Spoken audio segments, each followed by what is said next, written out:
सारा राज्य में शिक्षा सभा चलुवा बेले मयूरभंज जिला विषयी ब्लॉक विषयी गोष्ठी शिक्षा कार्यालय अधीन समस्त क्लस्टर में आज शिक्षा सभा कार्यक्रम अनुष्ठित हो जाए। विद्यालय को आदौ आसुनथिबा एवं अधारू पाठ छाड़ी देइतबा छात्र छात्री पितामाता और अभिभावकों को नहीं शिक्षा सभा अनुष्ठित होता। यह अवसर में असना क्लस्टर बांकीडीह प्राथमिक विद्यालय में शिक्षा सभा कार्यक्रम अनुष्ठित हो जाए।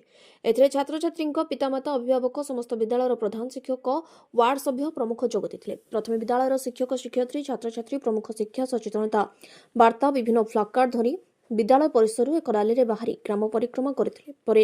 सीआरसीसी रश्मिता बारिक सभापतित्व अनुष्ठित शिक्षा सभा अतिथि भाव में गोष्ठी शिक्षा अधिकारी कपिलेन्द्र दास, विद्यालय प्राक्तन छात्र तथा सामाजिक कर्मी गोपबंधु गिरी, असना हाईस्कल भारप्राप्त प्रधान शिक्षयित्री सुप्रभा नंद पिला शिक्षा प्रति आकृष्ट कराई शिक्षार मुख्य स्रोत में किपरि सेमानंकु सामिल करने को मतव्यक्त करथिले। बांकीडीह प्राथमिक विद्यालय प्रधान शिक्षयित्री पानेश्वरी हंसदा सभा परिचालन करथिले। केन्दुमरा प्राथमिक विद्यालय प्रधान शिक्षक कालीचरण शर्मा धन्यवाद अर्पण करथिले। शिक्षा सभा है आमर राज्य सरकार को गोटे अभिनव प्रयास जो कि आम विद्यालय बाहर थिबा पिला को विद्यालय को आनिबार विशेष प्रयास जोड़ा कि आज आमर सभा माध्यम बांकीडी उच्च विद्यालय सॉरी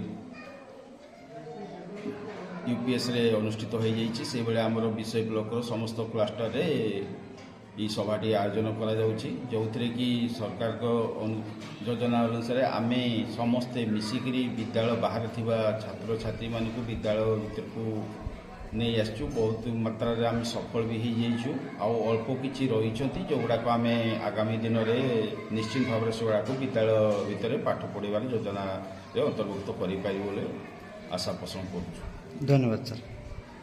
मयूरभंज रायरंगपुर रामेश्वर कुमार अग्रवाल का रिपोर्ट गीतांजलि न्यूज ओडिया।